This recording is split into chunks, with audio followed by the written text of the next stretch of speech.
So as you can see, when you off balance something like that, it makes it wobble, it makes it walk.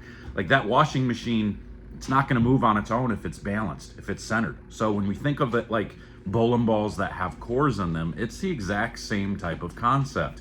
You know, you get a core that's in the bowling ball that is balanced, that is equally balanced, it's not going to necessarily help it as much as it would with an unbalanced core or an asymmetric core. So we're talking about symmetrical versus asymmetrical. So you got something, like let's say this is a core.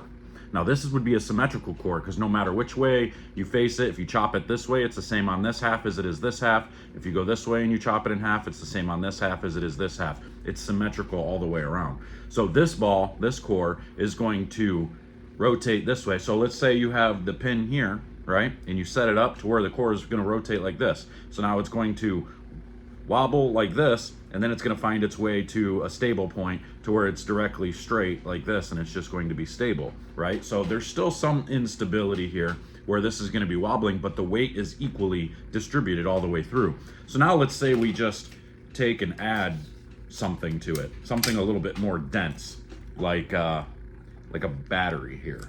So we add this to one side over here, and now you got a battery on one side here. So look, so now it's no longer symmetrical, because if I cut it in the middle, this side is different than this one. If I go like this and I cut it even straight up and down, this side or this side is different than this side. Now you could cut it this way and technically it's the same this way to this way, but because when you cut it this way it's different here to here, it's still an asymmetric core. So now when you put this and you have this extra weight and you put this, let's say this is the pin here, now that extra weight is going to wobble, it's going to it's going to get to that point, and it's going to, that extra weight's going to pull it, and it's going to make it, it's going to give it torque. It's going to make it, torque is the word. It's going to make the core torque and make the ball try to torque, and it's going to try to force it to go that way. So it's imbalanced. So now it's wow, wow, wow, wow, wow, wow. I know, bad sound effects and whatnot, but that's the point. That's the whole point behind symmetrical and asymmetric cores, is you get them unbalanced,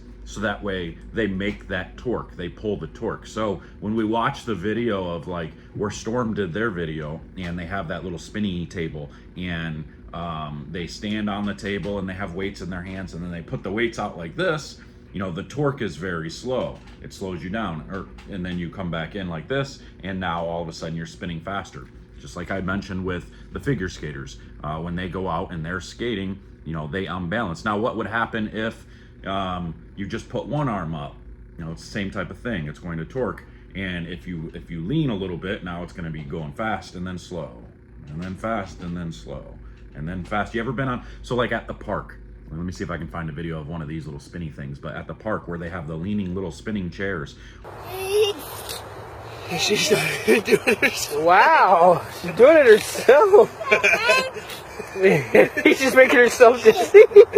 Oh, honey, you okay? Where you sit on it and you get to the top, and then the weight of you pulls you down, and it makes you fall down fast, and then you go back up slow, and then it pulls you down. And that's exactly what we're talking about. So it's that torque where it tumbles, tumbles, tumbles type of thing. So yeah, I think that is what we're looking for, and I hope that explains it a little bit for you, so you guys can understand what I'm talking about with asymmetric, why asymmetric cores can be a good thing. And that's why, like when we're talking about ball reaction with asymmetric cores versus symmetrical cores, the asymmetric cores just give you that extra little oomph, right? That little help that helps the ball try to get going. It makes it shift just a little bit more.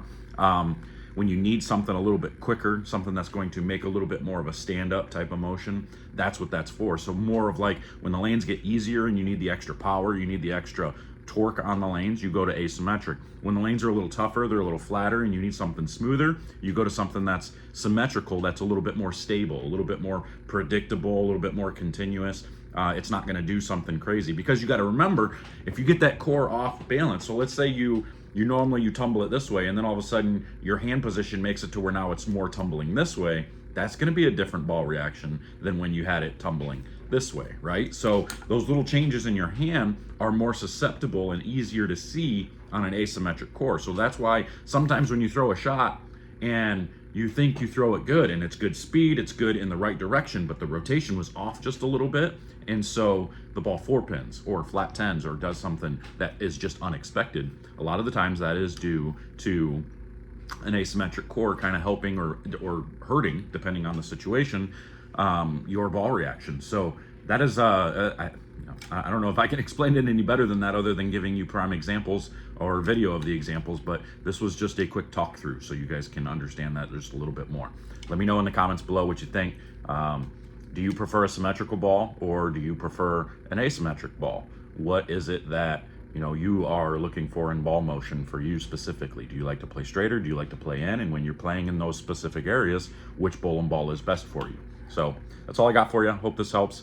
Until next time, we'll see you guys later. Take care.